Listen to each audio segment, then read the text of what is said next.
Thank you for watching, liking, commenting, sharing, and subscribing right now. My first homepage on the web was at www.uni.edu/tilde PIRILL44. That's where you can find me on the web. Of course, that URL no longer exists. In fact, I don't even think the HTML even exists. I wish I would have archived it just to go back and look at it. There really wasn't much you could do back then with a home page. That was back in the day of dial-up, where to digitize photos you actually had to scan them. Yeah. Oh, there were digital cameras around, sure, but I certainly didn't have one. No one I knew had one. I think they cost about $20,000 a piece.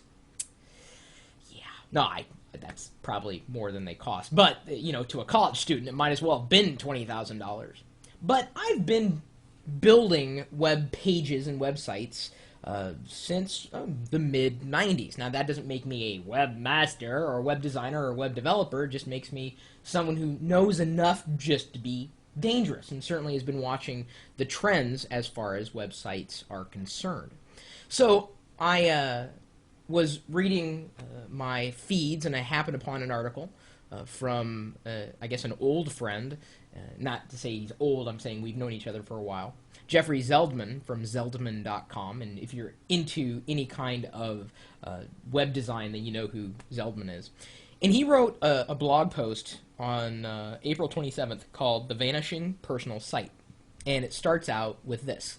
Our personal sites, once our primary points of online presence, are becoming sock drawers for displaced first-person content. We are witnessing the disappearance of the all-in-one, carefully designed personal site containing professional information, links, and brief bursts of frequently updated content to which others respond via comments. Did I say we are witnessing the traditional personal site's disappearance? That is inaccurate. We are the ones making our own sites disappear. And this is a change that I've been recognizing and have talked about it at some points in the past. When I mentioned that brand is becoming increasingly decentralized, this is what I'm speaking to. It's yet another reason that in my new WordPress theme, which is going to be free at some point in the near future, I have a social me page, which is essentially a link off to all my other social accounts on the web, but it's still found on my blog, on my personal space on the web, chris.pirillo.com. And that is more important to me, I think, than even to you, the people who follow me, because I want to archive what I'm doing and what people are saying and what's going on in the world around me. I want to be able to get that stuff out again, or at least share it potentially with somebody at some point in the future.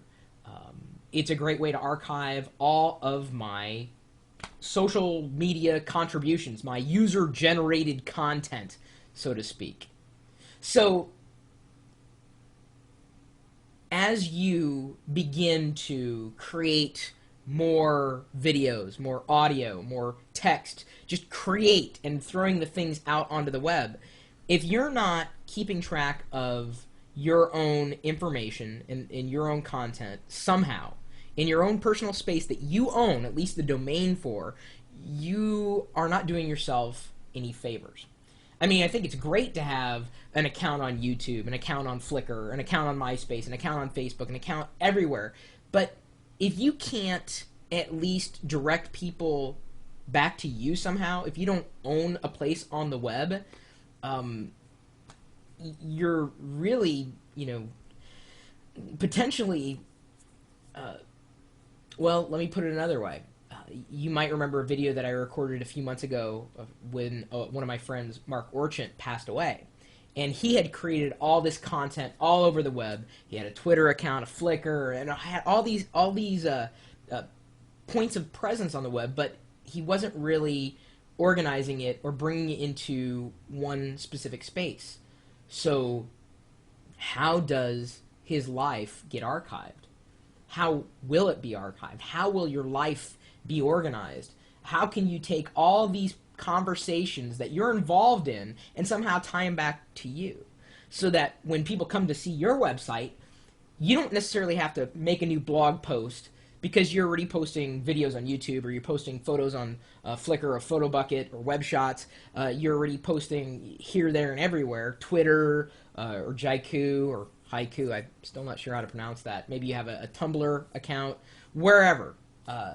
If you're not bringing it back into you somehow, then I don't know how you expect that 10 years from now you'll be able to find yourself, because you'll be everywhere. Your brand, your persona will be everywhere, and that's fine. But geez, registering a website and hosting a website, it doesn't take much at all. If you want to go a low-cost route, GoDaddy, you can sign up using the coupon code Chris1, Chris2, or Chris3, or I think just Chris, and you can save like 10% on a domain name registration. Or the web host that I use, since I draw a lot of traffic to my websites, is at webair.com, and I have special links for you. If you just go over to my blog, at the bottom in the footer of the page, there's the link for it, and it should get you some special pricing right down there. It says WebAir web hosting. So any old way, I just wanted to throw it out there. I think, yes, the personal site is vanishing, but it doesn't have to vanish if you're using a website, or at least a theme or a structure that allows you to aggregate all your social information. My Wicked Pixie WordPress theme, the one that's going to be released for free, will provide a starting point, at least with version 1.0. And that's just one of the reasons why I did it for myself, and I know I'm not the only one who's hit these frustrations with having all these accounts everywhere. How do you know where somebody is? Well, you know where their website is, right? You have your own website, right? Well, now you'll have some software for free and a design and structure for free that will give you an aggregation point to keep your personal site alive. It's not costing anything for me to share this stuff, so you can say, oh, it's shameless self-promotion. Well, it's the theme will be free. And beyond that, I wanted to hear your thoughts on what Zeldman said. If you have a personal site, have you kept it up to date? And if not, why not?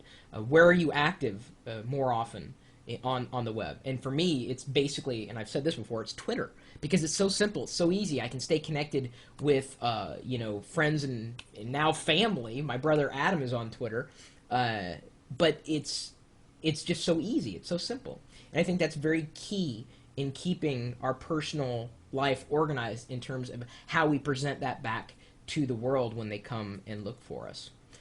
So anyway, my email address is chris@pirillo.com. As I said, I'm interested in your thoughts. If you have a personal site, what was your first website that you ever had? Do you have a personal site? If not, why not? And if you do, why do you have one? And how often do you keep it up to date? How has it evolved over the years? And if you don't want one, why not? Just curious about that. So anyway, you know where to find me on the web, and that is quite simply at live.pirillo.com. We'll see you later.